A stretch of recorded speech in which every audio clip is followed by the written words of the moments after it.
agradecerles a todos por esta experiencia tan grata.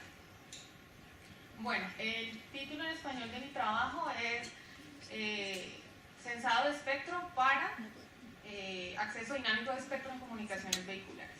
Y este trabajo hace parte de la investigación que estoy realizando para mi tema de tesis doctoral. Bueno, la agenda que vamos a manejar es darles una pequeña introducción sobre el tema de acceso dinámico de espectro, comunicaciones vehiculares, y enfocarnos en la parte de técnicas de censado de espectro. Luego les mostraré algunas métricas que se utilizan para evaluar el desempeño de estas técnicas, principalmente la técnica de detección de energía, que como veremos es la que es más sencilla de implementar y que es ampliamente utilizada, y mostraré algunos resultados de esa evaluación de desempeño, conclusiones y contarles un poco del trabajo futuro. Entonces,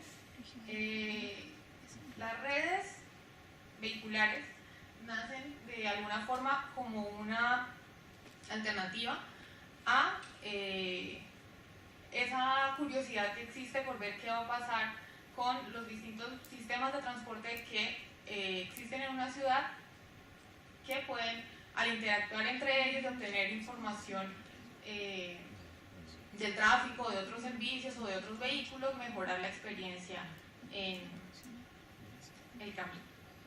Ahí en la gráfica podemos ver que tenemos distintos tipos de sistemas de transporte, públicos, privados, bicicletas, vehículos motorizados, y que cada uno de estos dispositivos pues tienen acceso a un sinnúmero de aplicaciones que les permitirían pues hacer un mejor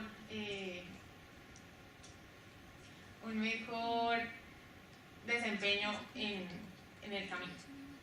Sin embargo, pues esta comunicación no se lleva mágicamente, por lo que se busca que esos sistemas de transporte se comuniquen con diferentes tecnologías de comunicaciones que ya existen en las ciudades o que pueden ser agregadas específicamente para este tipo de aplicaciones. Y en el campo de las aplicaciones vemos que hay unas que son mucho más exigentes que otras en términos de retardo, por ejemplo, en términos de ancho de banda que se necesitan. Por eso existe un interés muy particular en hacer una integración de las distintas tecnologías que ya se encuentran disponibles para extender la conectividad y poder brindarle a las distintas aplicaciones las condiciones necesarias para que sus requerimientos sean satisfechos. Ahora, en el campo de las comunicaciones vehiculares como tal, el acceso que se pueden hacer a las distintas frecuencias se puede hacer de tres maneras. La primera es que para las comunicaciones vehiculares se asignen canales dedicados, como lo que pasa, por ejemplo, con las comunicaciones celulares. El servicio celular accede a licencias de espectro por las que pagan y a través de las cuales pueden ofrecer el servicio de comunicación celular. Esto, sin embargo, no sería muy atractivo para las comunicaciones vehiculares, dado que quienes tendrían que pagar por esas licencias serían los fabricantes de los vehículos. Y teniendo en cuenta pues, que a este momento el número de usuarios que tienen vehículos que son capaces de comunicarse entre sí y hacer infraestructura son muy pocos, pues económicamente no es una alternativa viable ahora. La siguiente alternativa es que se haga uso de frecuencias que hacen parte de las bandas que tienen acceso libre. En este caso son las bandas las que funciona Wi-Fi, donde pues ya sabemos que la cantidad de usuarios que tenemos es mucha, tenemos anchos de banda y tasas de transferencia que llegan hasta los 27 megabits por segundo, pero sin embargo en este tipo de bandas todos los usuarios tienen que competir entre sí para poder acceder a ellas. Esta puede ser una alternativa para las comunicaciones vehiculares, pero si pensamos en aplicaciones que requieren una latencia baja, en la que necesitamos enviar mensajes muy rápidamente, quizás el hecho de tener que competir con muchos otros usuarios pues no es algo como tan atractivo, igual funciona. Y existe también otra forma en la que se puede acceder a espectro, que es a través del uso oportunista. En el uso oportunista lo que se tiene son usuarios primarios que pagan por una licencia, o sea, esto no es acceso libre, sino que son bandas de frecuencias por las que se paga licencia, pero que esos usuarios hacen un uso conocido de las frecuencias. Se puede saber, por ejemplo, en qué momento lo están usando, se tiene más información, por ejemplo, si en algún momento los usuarios salen de servicio, supongamos que hay algún servicio que en la mañana o durante el día está funcionando y en la noche deja de funcionar. Entonces ahí podemos ver que hay oportunidad para que otro tipo de servicios hagan uso de esas frecuencias que están disponibles cierta parte del tiempo. Entonces hablamos de usuarios secundarios, aquellos que entran a usar un recurso que está disponible y que debe ser liberado una vez el usuario primario quiere acceder a él. Entonces esta es, digamos, otra alternativa que se puede manejar para las comunicaciones vehiculares.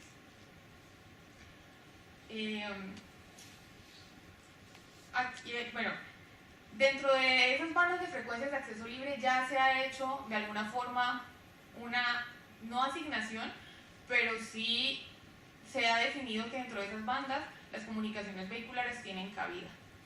La primera de las bandas en las que se podría trabajar es en la de 5 gigas, en donde está permitida la comunicación vehículo a vehículo o vehículo a infraestructura para el estándar IEEE 802.11p.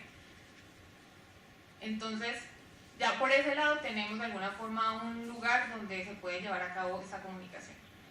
Yéndonos hacia las bandas más altas, que ya serían las bandas de 60 gigas, que se conocen como ondas milimétricas, ahí también es posible hacer uso de espectro para comunicaciones vehiculares. Tenemos una porción donde se puede hacer comunicación entre vehículos y de vehículos a infraestructura, y otra porción en donde se pueden implementar radares anticolisión. Estas bandas de frecuencia también son de acceso libre y también están pensadas para que muchas aplicaciones de Internet of Things funcionen en ellas. Entonces también se espera que la cantidad de usuarios que están dentro de estas bandas también sea alta. Pero sin embargo eso es lo que hay hasta ahora. Características que comparten estas bandas de frecuencias es que permiten comunicación de corto alcance, la tasa de transmisión que se obtiene es alta y que son bandas de acceso libre, por lo que nadie tendría que pagar por utilizarlas. Otras bandas de frecuencias que también se están pensando para ser utilizadas para comunicaciones vehiculares es la banda celular. Estas no son de acceso libre, pero sin embargo muchos asumen que si yo pongo dentro del vehículo un dispositivo con conexión celular, entonces eso sería suficiente para permitir las comunicaciones vehiculares. Sin embargo, comunicaciones vehiculares no es solamente tener acceso a Internet, sino permitir la comunicación entre los vehículos y hacia infraestructura para consumir servicios específicos de las redes vehiculares, por lo que el acceso a través de las redes celulares es válido, pero no es suficiente. En ese sentido, algo que se está pensando, como ya les había comentado, en el caso del uso oportunista de espectro, es buscar espacios donde las bandas que están licenciadas presentan algún tipo de disponibilidad. Las bandas por debajo de los 3 gigas tienen como atractivo que su cobertura es muchísimo más amplia y las tasas de transmisión no son tan altas, pero igual son atractivas para ciertos tipos de servicios. En los servicios en donde más disponibilidad se observa está televisión, radionavegación aeronáutica y el control de tráfico aéreo usando radar. Sin embargo, pues todavía se sigue considerando que la radionavegación y el control de tráfico aéreo son servicios que tienen que tener una alta disponibilidad, en los que es mejor no poner ni de riesgo que se pueda causar algún tipo de interferencia, entonces es mejor por ahora dejarlos quietos y meternos a hacer uso oportunista de espectro en televisión, que es un servicio mucho más flexible, que es un servicio en donde sabemos dónde están los usuarios están concentrados en ciudades, en zonas donde la densidad de población es mediana o alta, y que en algunos casos es predecible cómo se comporta el servicio. No sé si aquí pasa, yo creo que sí, alguna vez lo vi, que después de medianoche hay transmisores que los apagan. Entonces no emite ninguna señal, sino que simplemente se queda el canal en colorcitos y luego a las 6 de la mañana arranca la programación de los canales. Entonces en esa etapa, en la noche por ejemplo, que el transmisor está apagado, esas frecuencias se podrían usar para cualquier otro tipo de aplicación, incluso para las comunicaciones vehiculares. ¿Qué es atractivo en el uso oportunista? No solamente para las comunicaciones, sino para los desarrollos que se están llevando a cabo ahora, es el tema de la radio cognitiva, en donde tenemos dispositivos que son capaces de autoajustar sus parámetros de transmisión y recepción dependiendo de las condiciones de la red.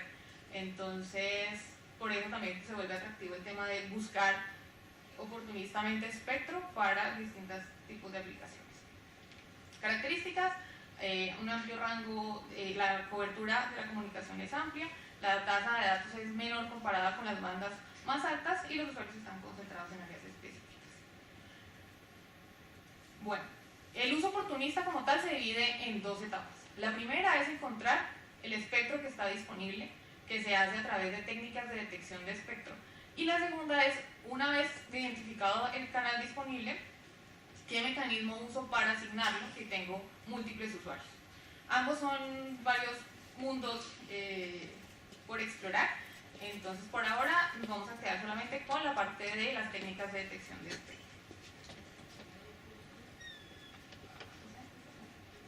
Listo. Bueno, recordando un poco comunicaciones vehiculares.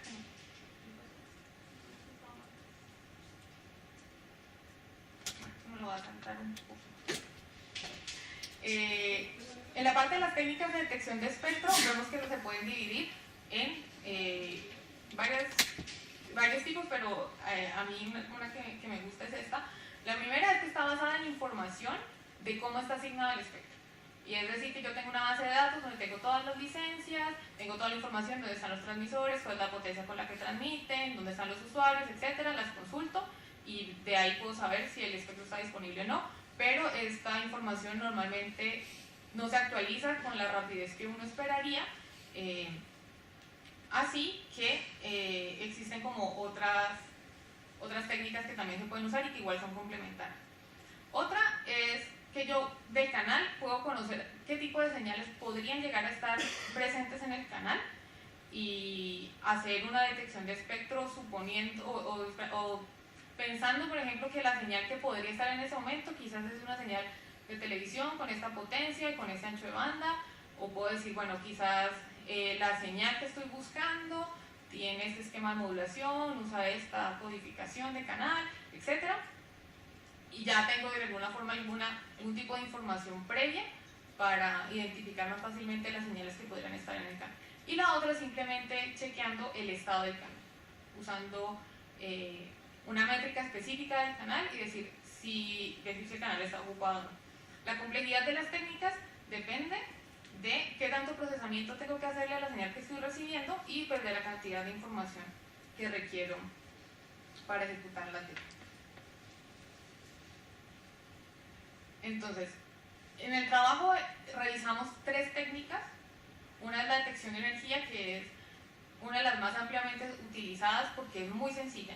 Lo que se hace es que el receptor se ubica en un canal y mide la energía del canal, la densidad espectral de potencia.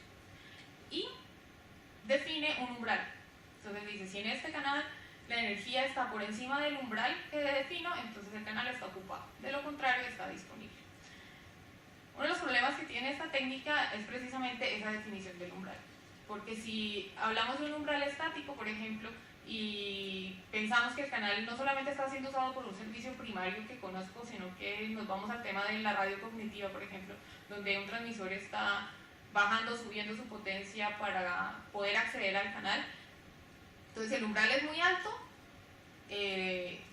la técnica no va a ser capaz de detectar esa nueva transmisión. Si el umbral es muy bajo, me va a decir que el canal está ocupado todo el tiempo, incluso si solamente tengo ruido ahí y mala suerte tuve un pic de ruido en el instante en el que medí.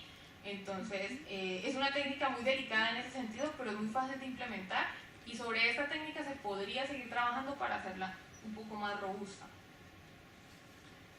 Otra técnica es el análisis cicloestacionario, y esta técnica lo que aprovecha es que las señales que están moduladas tienen cierto comportamiento periódico en su función de autocorrelación o en su media.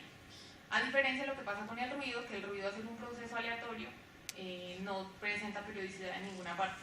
Entonces, esta técnica básicamente lo que hace es hacer autocorrelación. Si hay autocorrelación, entonces es una señal de algún servicio, no me importa qué es. Si no hay autocorrelación, entonces el ruido y el canal está disponible y lo usamos. Esta técnica es un poco más, algunos la consideran que es un poco más robusta que simplemente manejar un umbral, porque no se ve tan afectado por cambios en la relación señal-ruido. Y otra técnica es esa que está basada en tener mucha información de las distintas señales que podría tener. O sea, es como si yo tuviera un banco de señales y tomara la señal recibida y empiezo a compararla con el banco de señales que tengo para saber si pertenece a alguna de las señales que yo podría estar esperando en el canal. Dentro de los parámetros que yo podría tener dentro de la señal conocida, no solamente su forma, sino también parámetros internos, como preámbulos o señales piloto que está enviando el servicio antes de hacer una transmisión, por ejemplo, para hacer sincronización. Entonces es una técnica mucho más robusta y podría ser útil si yo soy capaz de predecir cuáles son todas las posibles señales que están en el canal, pero eso no siempre es probable, es posible hacer. Bueno, están esas técnicas y están unas métricas que permiten identificar si la técnica es eficiente o no. La primera es la probabilidad de detección, y es que me dice cuál es la probabilidad de que la técnica sea capaz de identificar un usuario que está usando el canal. Sin embargo, existen dos posibles errores que se pueden llevar a cabo al utilizar la técnica. La primera es la falsa alarma, y es que me dice que un canal está ocupado cuando en realidad no lo está. Y esto normalmente puede pasar cuando el umbral de detección es bajo. Y el siguiente error es el de missing detection, en donde yo digo que el canal está disponible cuando en realidad no lo está, y eso sucede cuando el umbral es bajo. ¿Qué pasa? Para el uso secundario son muy importantes dos cosas. Una, proteger al usuario primario, y la segunda, aprovechar cualquier oportunidad que haya para usar un canal disponible. Entonces, como ya lo que les contaba antes, tenemos estas distintas probabilidades. Lo que muchas veces se busca es que se tenga un valor mínimo de falsa alarma en la técnica para aprovechar las oportunidades de espectro disponible que se tiene. Entonces, el estándar que se está utilizando para hacer uso de espectro en bandas de televisión define que ese valor de probabilidad de falsa alarma sea menor a 0.1. Y a partir de ese valor de falsa alarma se calculan los valores de umbral y los valores de probabilidad de detección. Esta primera parte de la investigación que estoy realizando es hacer esa evaluación de la técnica de detección de energía en un canal AWGN donde solamente tengo ruido blanco, y ya luego la idea es ir subiendo un poco a un canal que se parezca más al empleado en comunicaciones inalámbricas. Entonces, la forma como se calculan estos parámetros es a través de estas expresiones que están ahí, que usan la función. Bueno, al hacer el ruido blanco, lo que se espera es que tenga una distribución normal. Y usando la función Q, yo puedo saber qué probabilidad le corresponde a un valor de la variable específico, y al hacer el proceso inverso puedo saber cuál es el valor que corresponde a una probabilidad específica. Entonces, la evaluación que hicimos fue un cálculo teórico del umbral, la probabilidad de detección y la probabilidad de missing detection para un valor específico de la probabilidad de falsa alarma, y ver cómo afecta la degradación de un canal a estas probabilidades. Entonces, lo primero que vemos ahí es que existe una relación entre el valor del umbral y la probabilidad de detección. Si yo quiero que la probabilidad de detección sea alta, o sea, que la técnica sea capaz de decirme que en un canal que está ocupado efectivamente hay un usuario transmitiendo, entonces esa probabilidad tiene que ser alta, y el umbral que estoy usando debería ser bajo, para que así me va. O sea, si un umbral muy bajo, todo el tiempo me va a decir que el canal está ocupado, que como vamos a ver, tampoco es la idea, pero tiene que ser lo suficientemente alto para que la probabilidad sea, que el umbral es muy bajo, el canal está ocupado todo el tiempo, entonces el umbral tiene que ser lo suficientemente alto y bajo para que la probabilidad sea aceptable y no le esté quitando posibilidades de hacer uso oportunista a usuarios secundarios. Lo segundo es que el umbral que se defina y la probabilidad de detección están relacionadas.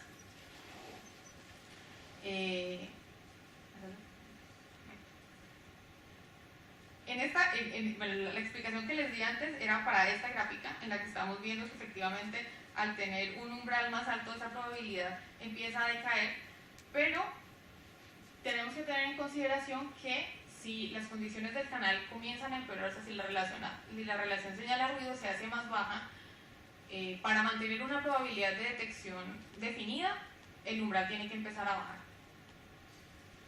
Como estamos viendo al pasar de menos 10 a menos 15. Y en la de acá lo que estamos viendo es que para tener una probabilidad de falsa alarma baja, el umbral que yo defino tiene que ser alto. Bueno, nos acordamos pues que esa probabilidad de falsa alarma es la que permite que haya acceso, uso oportunista del espectro. Sin embargo, existe un trade-off entre la probabilidad de falsa alarma y la probabilidad de detección a causa del umbral calculado. Una probabilidad de falsa alarma baja requiere que el umbral sea alto. Una probabilidad de detección bajo requiere que el umbral sea alto, pero lo que yo estoy deseando es tener una probabilidad de detección alta y una probabilidad de falsa alarma baja. Por eso se debe tener en cuenta esto al momento en el que las condiciones del canal estén bajando, porque lo que le interesa al servicio es proteger al usuario primario. Entonces, no importa si yo le empiezo a denegar servicio a los usuarios secundarios, porque el objetivo del uso secundario es, en primer lugar, proteger al usuario primario. Así que una vez las condiciones del canal mejoran, ese umbral se puede subir, la probabilidad de detección puede llegar a bajar un poco porque el canal se encuentra en una mejor condición y empiezo a ampliar la posibilidad al usuario secundario para que acceda al canal. Y algo que también hicimos fue hacer una comparación entre lo que dice la teoría y lo que una serie de simulaciones nos está reflejando. Entonces, para la teórica lo que hicimos fue calcular para distintos valores de la probabilidad de falsa alarma cuáles eran la probabilidad de detección que obteníamos y hacer una simulación de varias transmisiones en donde se genera aleatoriamente la señal, se le agrega ruido, se hace el cálculo del umbral para cada uno de los valores específicos de la probabilidad de falsa alarma y se hace el cálculo de la energía de la señal. Y se va tomando en cada una de esas simulaciones la decisión de si la energía del canal en ese momento es mayor al umbral, entonces el canal está ocupado, si no está disponible. Como conclusiones, podemos decir que el acceso oportunista de espectro ofrece una oportunidad muy grande para no solamente las comunicaciones vehiculares, sino para las comunicaciones basadas en radio cognitiva en general, que existe un trade-off entre la probabilidad de detección y la probabilidad de falsa alarma, porque la probabilidad de detección tiene que aumentar en el momento en que el canal se empieza a degradar. Y esto directamente impacta el hecho de que no se pueda hacer un uso adecuado del espectro de forma oportunista, pero es preferible simplificar eso a ocasionar alguna interferencia perjudicial a los usuarios que están pagando por el espectro. Si las condiciones del canal son bajas, entonces bajamos el umbral. Si las condiciones mejoran, ese umbral se puede volver a subir y volvemos pues a ese objetivo que se tiene de permitir el uso secundario de espectro. Como trabajo futuro, lo que queremos es hacer una medición de estas métricas para las distintas técnicas de detección. Ya se ve que al ser la detección de energía pues una de las más populares y al no necesitar información de las posibles señales que estén en el canal, es una buena alternativa para las comunicaciones vehiculares. Sin embargo, se deben tener en cuenta otros aspectos como el multipath o el efecto Doppler, que impacta directamente a las comunicaciones vehiculares al considerar la movilidad. Entonces, esta estimación de la técnica y las métricas, lo que planeamos hacer es hacer un estudio y una definición de estas métricas, y si de pronto existe alguna otra más, para hacer la evaluación de la detección de espectro. Y lo otro es hacer una evaluación de cómo acceder a ese espectro que está disponible, el canal que se identificó como disponible. Cuando tenemos múltiples usuarios en un entorno vehicular, se espera que los usuarios que están yendo por una autopista, todos intenten acceder de alguna forma a ese espectro. No se los podemos dar a todos, hay que dárselo a alguno, pero hay que tener en cuenta cómo se va a hacer. Si se tiene que satisfacer condiciones específicas de las aplicaciones, si se hace por el primero que llega o si se tiene algún acceso prioritario para acceder al canal, así que eso hace parte de los trabajos que seguiremos realizando. Y aquí hay parte de referencias interesantes que se pueden revisar si alguien está interesado en trabajar en este tema. Así que muchas gracias. ¿Preguntas?